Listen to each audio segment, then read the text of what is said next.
নিখিলবঙ্গ মেধা উৎকর্ষ অভিযান গণিত সেট ৩ প্রথম প্রশ্ন কি বলছে? এক নম্বর প্রশ্ন বলছে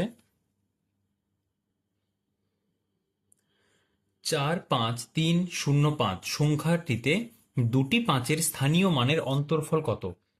অন্তরফল মানে কিন্তু বিয়োগফল, ঠিক আছে?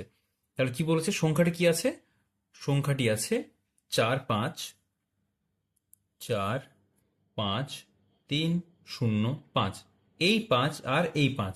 তাহলে কোন কোন জায়গায় আছে সেটা আমরা আগে দেখে নেবো। একক, দশক, শতক, হাজার এবং অযুত।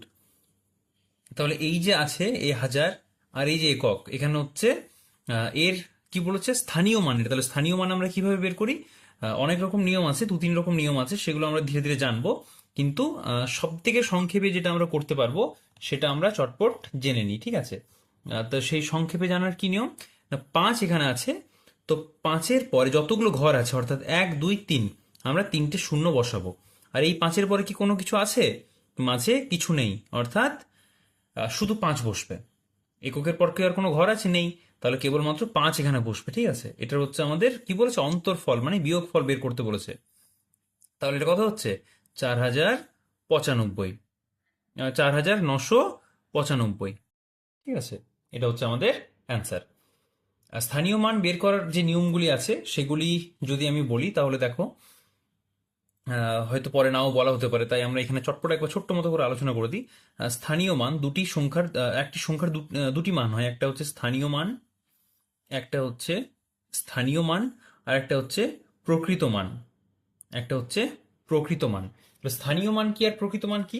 দেখো, স্থানীয় মান বলতে আমরা সেই সংখ্যাগুলিকে বুঝি, একটি সংখ্যার সেই মানটিকে বুঝি যেটি কোন স্থানে অবস্থান করছে। যেমন একটা সংখ্যা লিখছি আমরা ২৯৫, ঠিক আছে? এটা হচ্ছে একক, এটা হচ্ছে দশক, এটা হচ্ছে শতক। অর্থাৎ দুই, যদি এবার বলি যে দুইয়ের প্রকৃত মান কত, তো দুইয়ের প্রকৃত মান হবে সবসময় ২, কারণ দুইয়ের প্রকৃত মান অর্থাৎ দুইয়ের যে নিজস্ব মান সেটা হচ্ছে ২। কিন্তু যদি আমরা বলি স্থানীয় মান, তাহলে কোন স্থানে আছে ২? ২ আছে শতকের ঘরে। তাহলে শতক বলতে এখানে ১, ০, ০, এটা হচ্ছে ১০০। ২ আছে ১০০র ঘরে, কে আছে? ২ আছে, তাহলে গুণিত ২। এটা হচ্ছে নিয়ম। আবার ৯-এর স্থানীয় মান কত হবে? ৯ আছে কার ঘরে? দশকের ঘরে। তাহলে দশক অর্থাৎ ১০ গুণিত কার মান বলছি? ৯-এর মান, এটা। তাহলে এটা সমান কত পাচ্ছি আমরা? এটা হচ্ছে ২০০, এটা হচ্ছে ৯০। এভাবে হচ্ছে আমরা মানগুলি নির্ণয় করি। কিন্তু সংক্ষেপে আমরা কি করি? যদি বললো যে ২৯৫, ২৯৫, এর ২-এর স্থানীয় মান কত? ২, আর এরপর যতগুলো সংখ্যা আছে সেটা আমরা লিখে দিলাম। এভাবে ২-এর স্থানীয় মান নির্ণয় করা যায়, ঠিক আছে? তাহলে এর স্থানীয় মান কত? এটা ২-এর স্থানীয় মান যদি বলে তাহলে ২-এর স্থানীয় মান কত হবে? এখানে ২০০। ২-এর প্রকৃত মান হচ্ছে ২, আর ২-এর স্থানীয় মান হচ্ছে ২০০। এই লাল কলমে যেটা করলাম, এই লাল কলমে সেটা কিন্তু তোমাদের যে প্রশ্নটা ছিল সেই প্রশ্নের বাইরে তোমাদের বোঝানোর জন্য, ঠিক আছে? নীল কলমে যেটা করেছি সেটা কিন্তু তোমাদের উত্তরটা। আচ্ছা, ২ নম্বরের প্রশ্ন কি বলছে দেখি। ২ নম্বরের প্রশ্ন ২০ থেকে ৩০ পর্যন্ত, ২০ থেকে ৩০ পর্যন্ত মৌলিক সংখ্যাগুলির যোগফল। তাহলে মৌলিক সংখ্যাগুলি কি কি আছে ২০ থেকে ৩০ অব্দি, সেটা আমাদেরকে আগে জানতে হবে। কি কি আছে গো? ২১ না, ২১ তো হচ্ছে না, ৩-এর ৭ দিয়ে যায়, তাহলে হচ্ছে ২৩, একটা হচ্ছে ২৩ বলেছে যোগফল, তাহলে মাঝে যোগ চিহ্ন। ২৩-এর পর কত হচ্ছে? ২৫ হচ্ছে না, ২৭ হচ্ছে না, কত হচ্ছে? সোজা একেবারে ২৯। তাহলে ৩ আর ২, ৯ আর ৩ হচ্ছে ১২, ১২-র ২ হাতে রইল ১, ঠিক আছে? আর ২, ২, ৪ রেখে হচ্ছে ৫, তাহলে হচ্ছে ৫২। কোথায় আছে দেখি? এই তো ৫২ আছে আমাদের উত্তর। বাকি যে অপশনগুলি দেওয়া আছে না, যদি তোমরা ২১ বা ২৭ যোগ করো, এদিক ওদিক করে কিন্তু ঠিক সেই সংখ্যাগুলি চলে আসবে, তাই ভুল হওয়ার সম্ভাবনা কিন্তু বেশি। ৩ নম্বরের অঙ্ক কি বলছে? একটি ঘড়ি সকাল ৮টা ৫ মিনিটে বন্ধ হয়ে গেছিল। কটার সময় বন্ধ হয়ে গেছিল? ৮টা ৫ মিনিটে। সেটি সকাল ৯টা ৫ মিনিটে আবার চলতে শুরু করলো। ঘড়িটি বন্ধ ছিল কতক্ষণ? তাহলে কোন টাইম থেকে কোন টাইম ধরতে হবে আমাদেরকে? এটা আমি আগেও বলেছি, পরের যে টাইমটা অর্থাৎ বড় যে টাইমটা সেটা আমাদেরকে আগে নিতে হবে। ৯টা ৫ মিনিট, 9:05, ঠিক আছে। আর কখন বন্ধ হয়েছিল? 8:25। এটা 05 লিখি, 5 মিনিটে। তাহলে আমাদের এটা কি করতে হবে? এটা বিয়োগ করতে হবে। দেখো, 5 থেকে কি আর 25 বিয়োগ করা যায়? এটা কি সম্ভব? তাই এই 9 থেকে আমাকে 1 ঘন্টা ধার নিতে হবে। 9টা মানে কত? 1 ঘন্টা। 9টা মানে এটা ঘন্টার হিসাব, এটা মিনিটের হিসাব, ঠিক আছে। এবার এই 9 থেকে আমরা যদি 1 ঘন্টা ধার নিই, তাহলে 1 ঘন্টা সমান কত মিনিট গো? 60 মিনিট। তাহলে আমরা এখানে কত মিনিট যোগ করব? 60 মিনিট যোগ করব, ঠিক আছে। তাহলে 60 মিনিট যদি আমরা এখানে যোগ করে দিই, তাহলে আমরা মোট কত পাচ্ছি এখানে? মোট আমরা এখানে পাচ্ছি 60 আর 5 হচ্ছে 65। 65 সময় কত বিয়োগ করব আমরা? 25 বিয়োগ করব। তাহলে কত বেঁচে থাকছে আমাদের? 40। আবার এই 9 থেকে তো আমি 1 এখানে বিয়োগ করে দিয়েছি, তাহলে আমাদের এখানে কত পড়ে আছে? আর আমাদের এখানে 8 পড়ে আছে। তাহলে 8 আর মিলে গেল 0। তাহলে শূন্যটা তো আমরা বলবো না, ঠিক আছে, এটা তো আমরা উল্লেখ করব না এই জায়গাটা। শূন্যটা বলি, আমরা বলি কত মিনিট পেয়েছি আমরা এখানে? 40 মিনিট, ঠিক আছে। ঘড়িটি কতক্ষণ বন্ধ ছিল? ঘড়িটি বন্ধ ছিল 40 মিনিট। এটা একটা নিয়ম। আরো একটা নিয়ম আছে তোমাদের, সেটাও দেখিয়ে দিচ্ছি।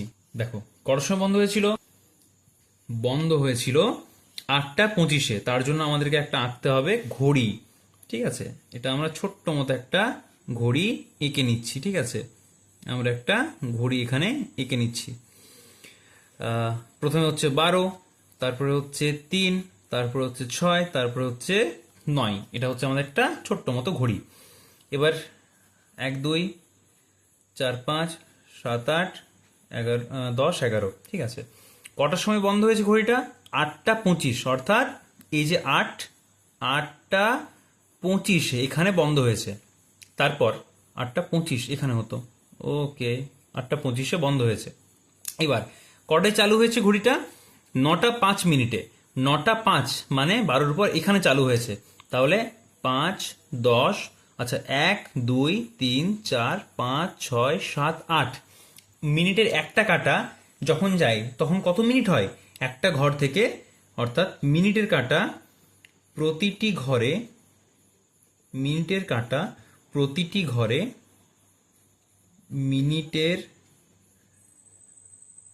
কাটা সমান কত গো? সমান হচ্ছে 5 মিনিট।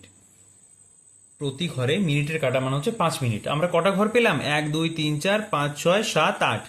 তাহলে 5 মিনিট, একটা ঘরে 5 মিনিট। তাহলে 8টা ঘরে কত হচ্ছে? 8 গুণিত 5 সমান 40 মিনিট। দেখো, এগুলো হচ্ছে শর্টকাট। এটা হচ্ছে শর্টকাট, কিন্তু আগের যে নিয়মটা দেখালাম সেই নিয়মটাই তোমরা কিন্তু অঙ্কটা করার চেষ্টা করবে। আচ্ছা, যাই হোক, 4 নম্বরের অঙ্ক কি বলছে দেখি। 0.9কে সামান্য ভগ্নাংশে পরিণত করলে হয় 0.9, ঠিক আছে। এটাকে সামান্য ভগ্নাংশে পরিণত করলে কি হবে? সামান্য ভগ্নাংশে পরিণত করলে হবে, এটা আমরা জানি যে উপরে যে সংখ্যাটা থাকে সেটা লিখতে হয়, উপরে যে সংখ্যাটা থাকে সেই সংখ্যাটা উপরে লিখতে হয়। তারপর দশমিকের জন্য আমরা কত লিখি? 1 লিখি। তারপর যটা ঘর আছে ততগুলো কি বসাবো আমরা? রসগোল্লা, ঠিক আছে, মানে 0 বসাবো। তাহলে 9/10 হচ্ছে আমাদের অ্যান্সার। কোথায় আছে এ বাবা? এই তো ঘয়ে আছে 9/10, ঠিক আছে। আচ্ছা, 5 নম্বরের প্রশ্ন কি বলছে?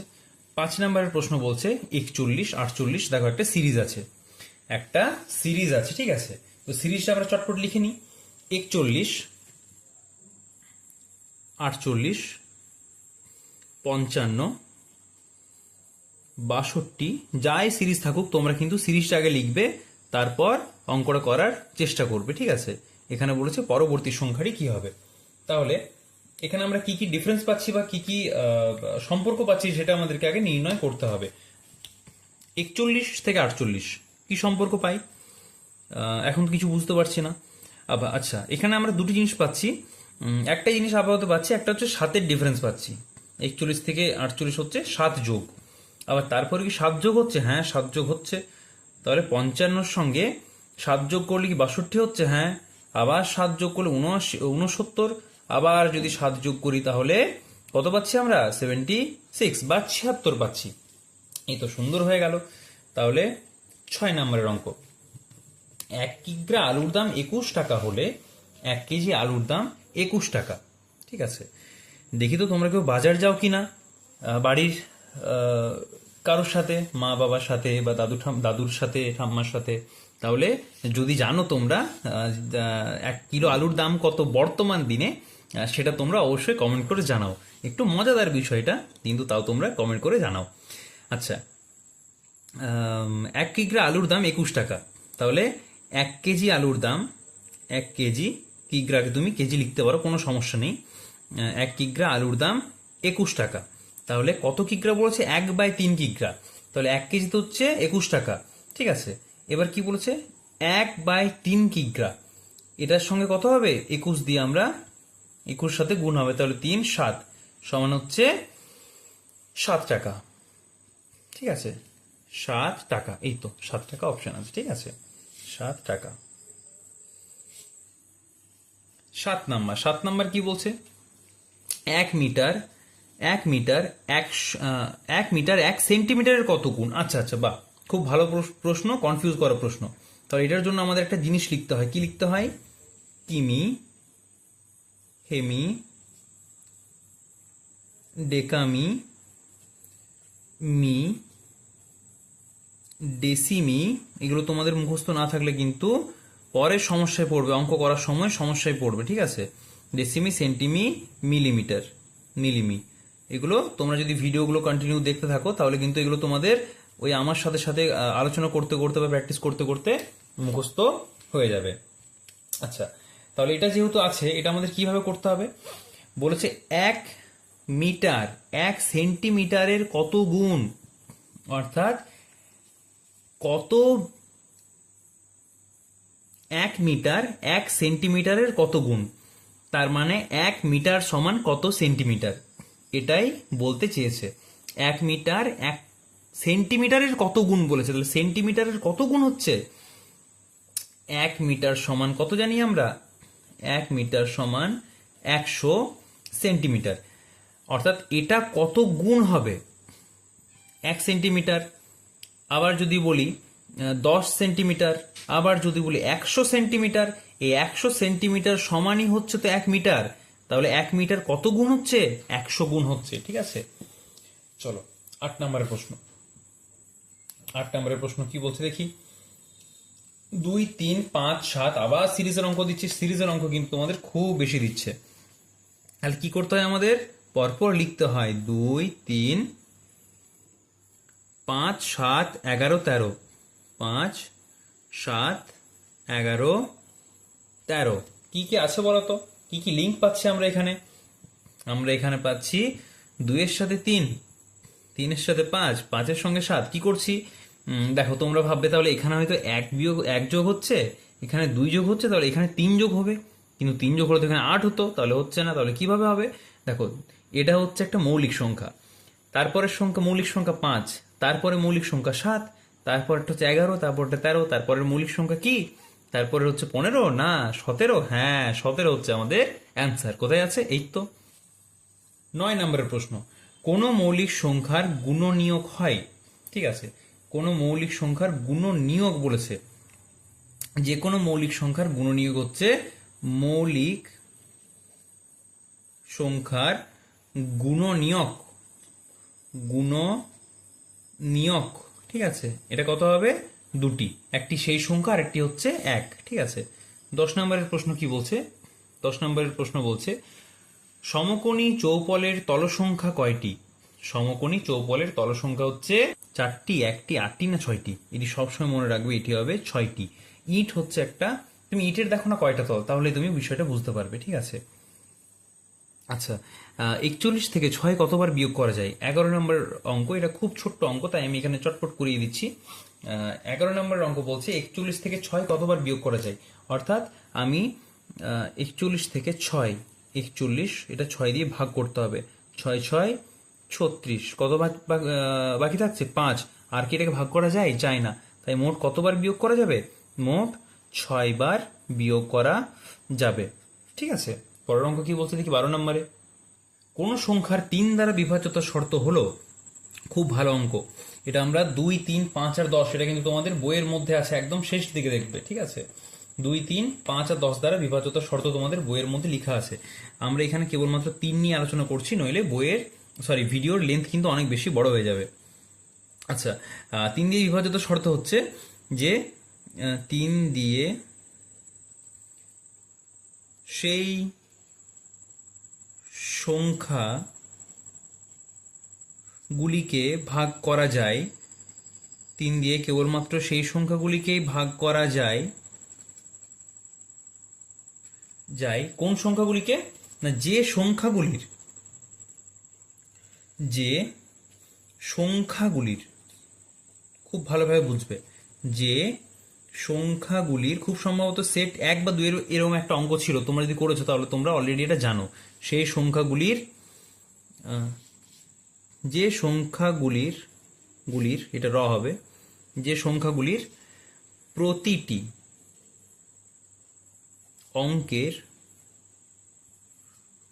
অঙ্কের যোগফল,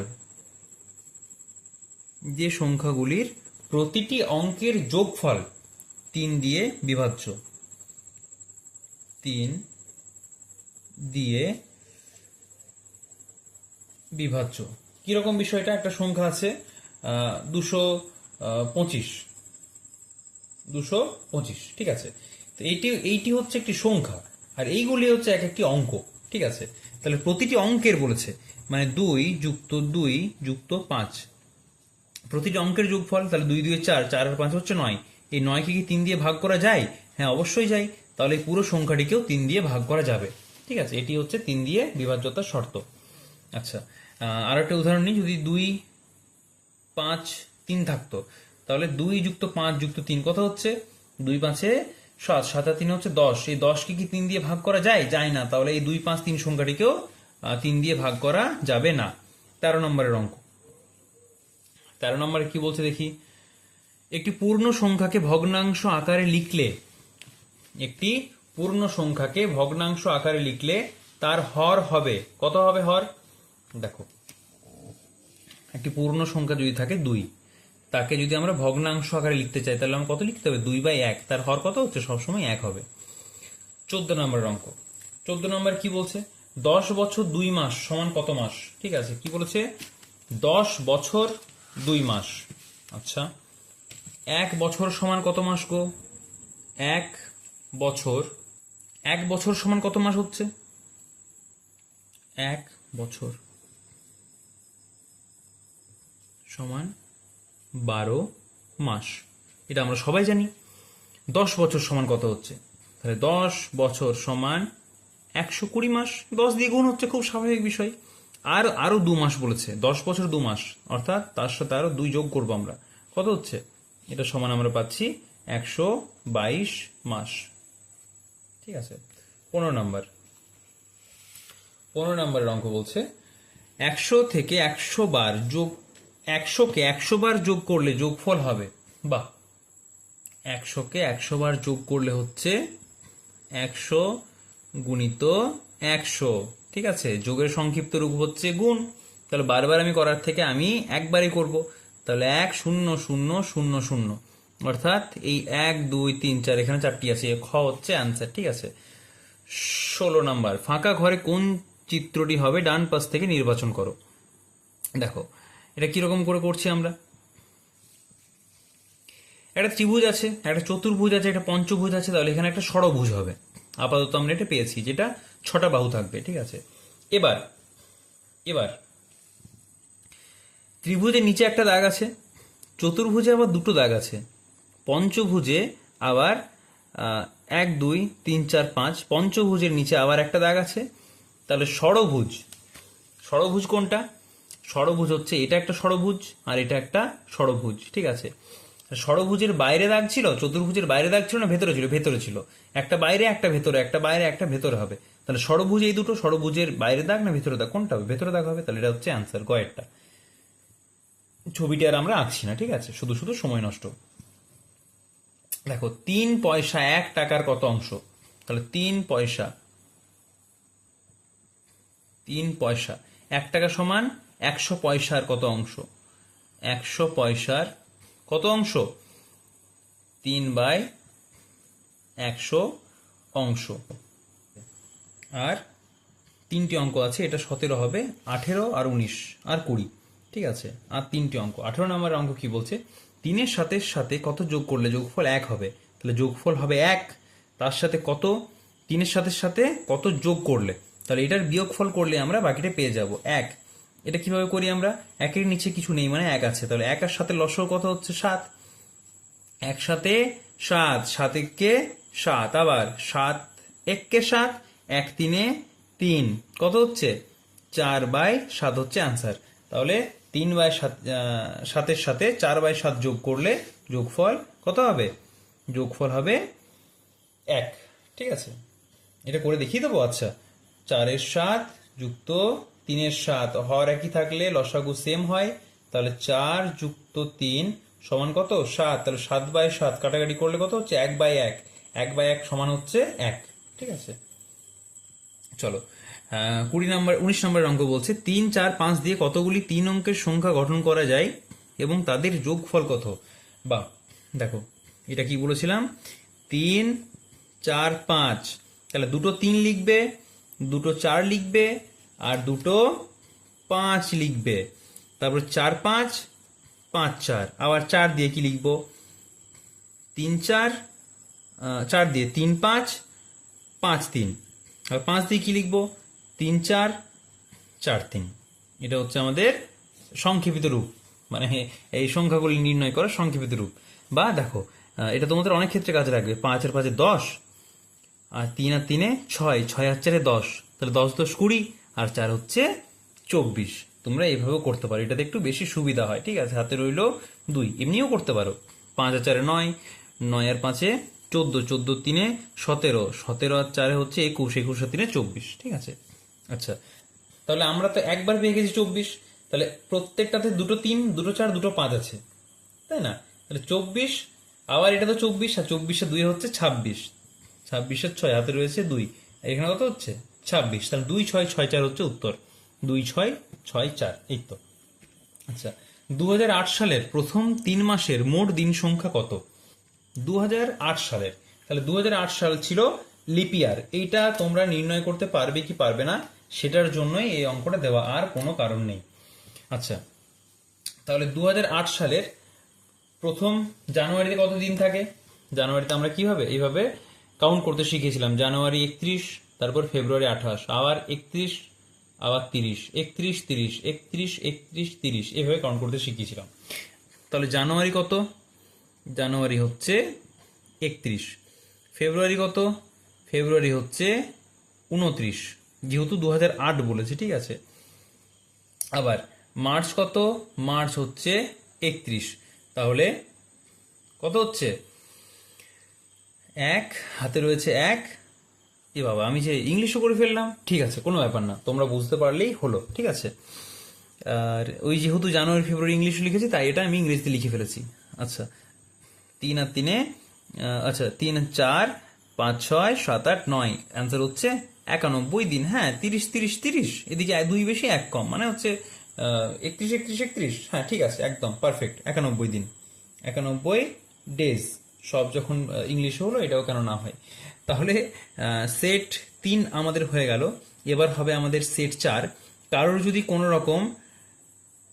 কোনো রকম ডাউট থাকে তাহলে অবশ্যই কমেন্ট করে জানাও, আমি প্রত্যেকটি ডাউট তোমাদের সলভ করানোর চেষ্টা করব। ঠিক আছে।